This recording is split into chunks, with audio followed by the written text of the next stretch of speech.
Hi everyone, it's Kelly from Kellie's Bead Boutique. So I've been making and teaching how to make jewelry for a very long time now. And one of the things that I hear all the time is, you make it look so easy. Well, that's because I think it is. So I'm going to take some simple parts and some simple techniques, and I'm going to teach you how to make your very own jewelry. So if you want to see what I'm making today, come and join me.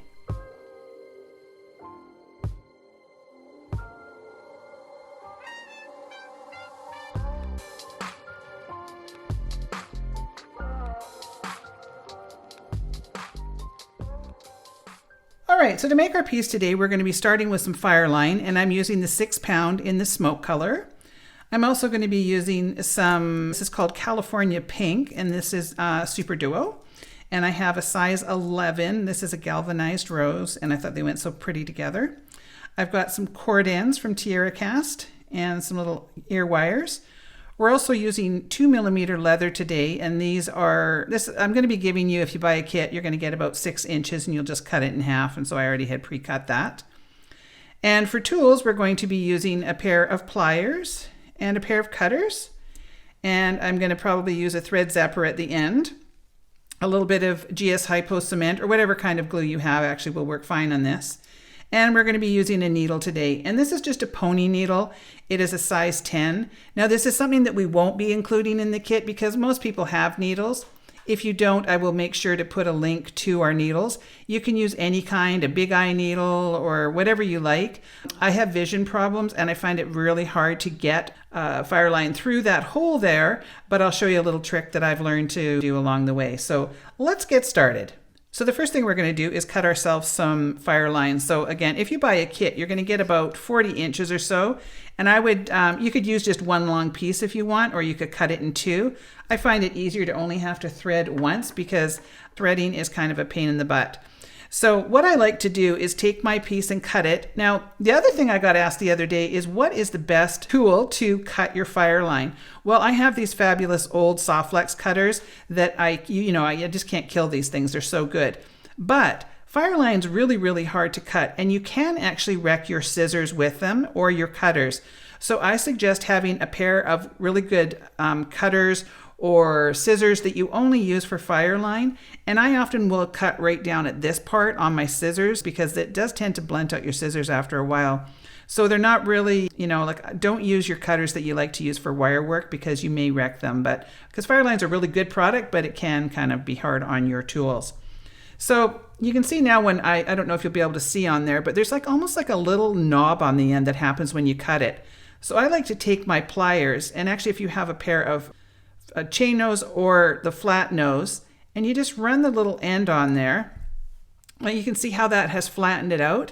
And now when you take that, I won't be able to do this on camera because again, my vision is so bad that it literally takes me about 10 minutes to thread a needle. I might get lucky right now, but yeah, see, I can barely see that. But normally, if you have no vision problems, you can just take that and just pop it right in there. Yeah, there's no way that's happening for me today, but that's the way that you can do it.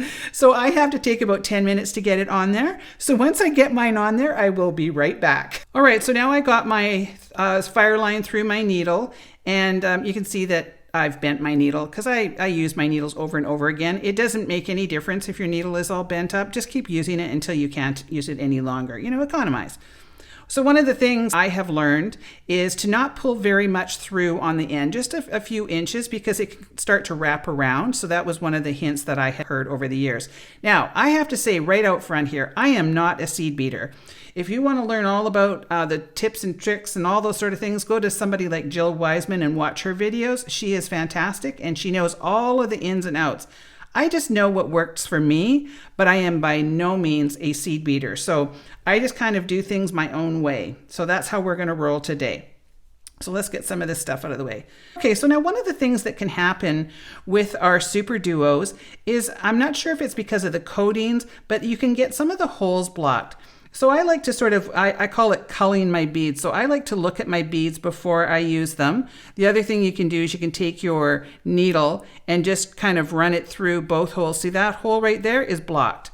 And that happens not all of the time. You're not going to have it happen in, every other one, but you will get the odd one that will be blocked.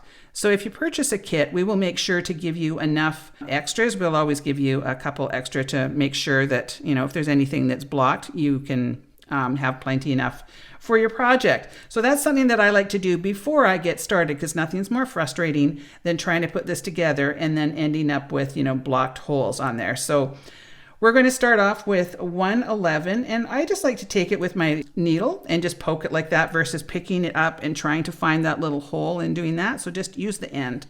And the same on your Super Duo. Now these are kind of two-sided in that one side is pink and one side is gold. And I find the best thing on this is to just kind of pick them up randomly, because then it doesn't look quite so uniform. Okay, so we're going to be picking up a total of 6 of each. So I've got one size 11 Miyuki seed bead, and I've got one Super Duo. So I'm going to pick up another size 11 and another Super Duo. And I'm going to be just repeating that until I have all of my beads. And I think I have an extra one here, so I'm going to toss that out so I don't put 7. Now, I think you can do this with less and more. I just kind of decided to try something like this with 6. And it worked out nicely for what I was wanting to make. Like, people ask me all the time, well, how do you come up with patterns? Well, often the way that I come up with them is by playing. I just grabbed some Super Duos and thought, I wonder if I could make a ring of beads with Super Duos. And that's how it happened. So I'm sure other people have done this before, but this is just kind of the way that I did it. Okay, so I started with one of my seed beads, and I've ended with a Super Duo. So I've got a total of 6 seed beads and 6 Super Duos on there. So I'm going to pull that down, and I'm going to leave a few inches on the bottom, you know, maybe like 5 inches. We don't need a lot of fire line on this. So what I'm going to do now is I'm going to turn that around, and I'm going to take my needle and go back through the end. So here's the end of my fire line. You can see that there. And I'm just going to come through the back, and I am going to run my needle through every one of those holes that I've already gone through. So it seems a little strange to go backwards, but it does make this work. So you just go backwards like that. And what I'm trying to do is create a little loop. So I'm trying to make sure my fingers aren't in the way so you can see what I'm doing. So now I'm just going to pull that through. And you want to make sure that you're leaving some on the end there so that you can weave that in. So now it does this kind of a thing. So what you have to do now is pick it up, and we're going to come to the opposite end again. And I'm going to go back through the first 2. And then when you pull it tight, it creates a little circle. Okay? So that's exactly what we want, something that looks a little bit like a star there. So now I'm coming out of the bottom of this particular Super Duo here. So now I want to go through the top hole there. So the thread's coming out of this bottom hole, and now I just want to go up to the top hole. So you just bring your thread up to the top, and you won't even see that. It just blends in nicely. So now I'm going to repeat by putting a seed bead in between each one. So I just take a seed bead, and then I go through the next Super Duo, and then I get another seed bead, and I go through the next open Super Duo. So it's kind of like you're going on top, you're creating another row on top of what looked kind of like a star there. So it will all come together in a sec. It looks a little strange like this, but it all kind of works. So I'm just going around. Grab another seed bead, go through that hole. These just take minutes to make, which I love, because I find seed beading can be really great, but it's hard on my eyes because, like I said before, I have a bit of an eye problem. So I find that anything that's too time consuming for me is just too hard on my eyes. So that's why I love this project, because it just goes together really quickly. Okay, so now I'm going to come through that last Super Duo there. And then now I just pull it tight, and you see it creates that little loop. And that's exactly what we want. So now this isn't very tight. And so you can see on one side it's a little tighter, and then this side kind of flares out. So to fix that, what we're going to do is we're coming out of this Super Duo here. So now I'm just going to go all the way around. And I'm going to be pulling as I go through here. So I just went through those first 2, and I gave it a little tug. And I'm going to go through these 2, and I'm going to give it a little tug. And then I go through these 2 and give it just a little tug. Now I'm not pulling super tight. I just want to make sure that it's going to stay nice and snug looking there. Go through that. And I'm just kind of pulling tight as I go along. And I just go by twos just to kind of, you know, make it go by fast. I'm always trying to find the easiest ways to do things. And I want to sort of end where this one is, so I know now that I can just go over here to this last two. And I think I want to come out the super duo. I don't know if I want to come out that bead, so I always have to analyze things. Okay, so now we've got our little ring all made there, and it's been reinforced on one side, but not on the other. So now what I'm going to do is just come across to the other super duo on the other side, and I'm going to go through that top hole and then the next seed bead. So again, that will just take the thread right across there, and all I'm doing is just crossing over so that I can reinforce it. So I just kind of go through again, each two, and give it a little pull. So you cannot get much more simple than this, because like I said, I am not a seed beater. I love seed beading, but again, it's just too hard on my eyes. So I just like to create simple things with seed beads, and this could not be any more simple. So if you're somebody that has never played with any seed beads or super duos, this is the perfect project. And you can kind of run with it and have fun. Okay, so now I can see that my first thread is here, and I'm just coming out of this last one. So what I want to do is go through that right there. And now I have two threads in exactly the same space, which is what I want. So now everybody does stuff differently. I see people running their threads through and doing all these fancy knots and all that kind of stuff. But honestly, because I'm not a seed beater, I don't even know what I'm doing. I know that sounds funny. I'm teaching you guys to do something that I don't really know what I'm doing. So if you are a seed beater and you know a better way of tying these things off, go ahead and do that. What I usually like to do is take my needle and I run it under that thread right there. So it just kind of picks up that little thread. You can't even see it.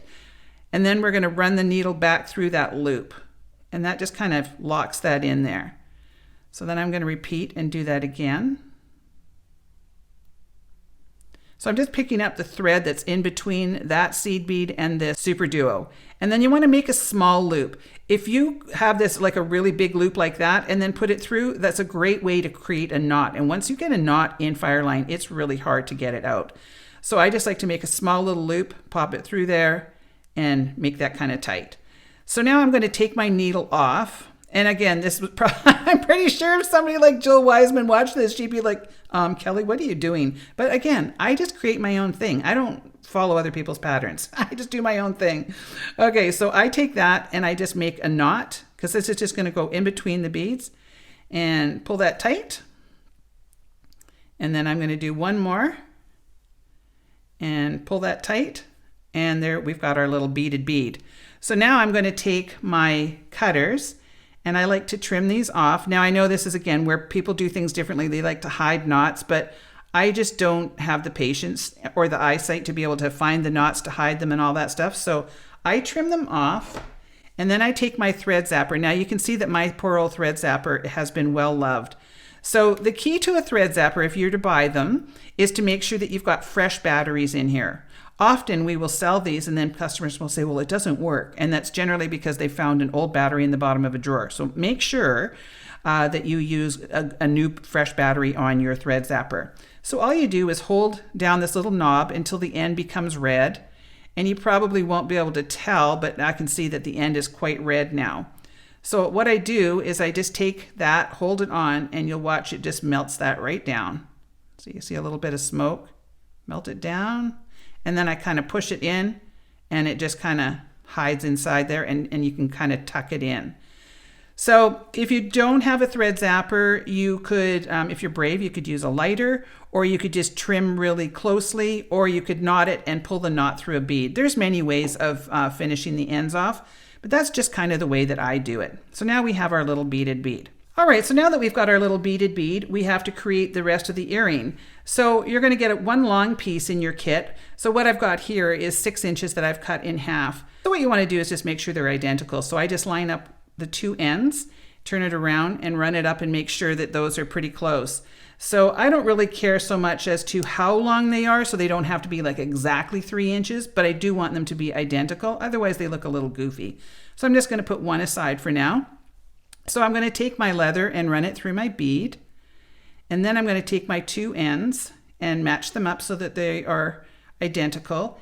And we're going to take some GS Hypo. All right, so honestly, I would prefer to use Loctite or Super New Glue on this project, but I don't have any at home, so I'm just going to use the GS Hypo. So it will work, but you will find that you're going to have to let it set overnight. You can't just wear these. Where with the Loctite or the Super New Glue, it dries almost instantly. So all I'm doing is on about the first, not even quite a quarter of an inch, I'm just running some glue all around. So I make sure I get on the top, and on the front, and on the sides, and on the back. So I don't want to use a ton of glue, but I want to make sure that I'm putting enough so that I can pop these on and that it'll hold on there. And you may want to keep a little bit of paper towel or something like that in case there's any that sort of seeps out the end. So what I like to do is just kind of push it down. So I'm pushing quite hard, and I just hold on to it. I know you can't see anything because I'm pushing it.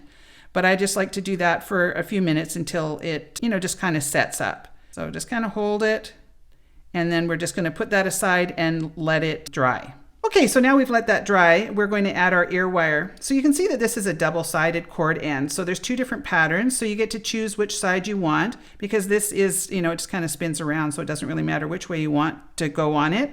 So you'll decide which way you're going to go. So I think I'm going to go on this side. So all I'm going to do is just take my ear wire and just pop that through the end. And then I take my pliers and close that up, because you don't want this to fall off, because they're not a very heavy earring, which is exactly what I like. So that's as simple as that is. So the other thing that I like to do is I like to take it and push it upwards like this now. I kind of hold that for a minute and just give it a little bit of a roundness. It doesn't always stay round, but I like the look of a round versus being sort of like, down like here. So I kind of round it up a little bit, and it sort of it'll stay about like that. So I'm just going to finish up the second earring, and then I'm going to show you the other two colorways that I've got. All right, so there you go. There's the completed pairs of earrings. I think these ones are just so adorable. And I always love mixing leather with things because, it is that juxtaposition of the glass against the leather. I think it just looks smashing. So this one here is going to be the purple one. We've got our purple super duos with the pewter seed beads. And then I've got the antique gray and the lighter antique silver metals. And then this is a beautiful blue color with sort of a shimmery bronzy color in it. It's so pretty. And then I've also mixed the pewter Miyuki size 11s with that and the antique gray. And then we've gone to the darker, more of a pewter color, dark pewter color on the metals.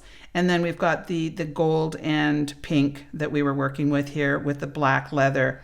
So as always, these will be available in kit form. To find the kits, you just go into the description box below this video, and there'll be a link that will take you to my fully secure website. Or you can just visit www.kelliesbeadboutique.com. So I hope you enjoyed this one. If you did, please make sure to give me a thumbs up. Leave me a comment, as I love to hear from everybody. And please make sure to subscribe to my channel.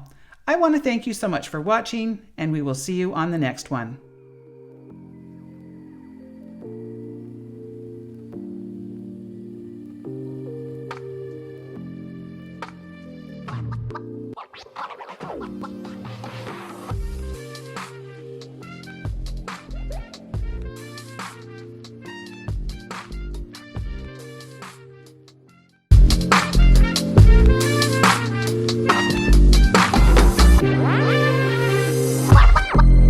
Oh.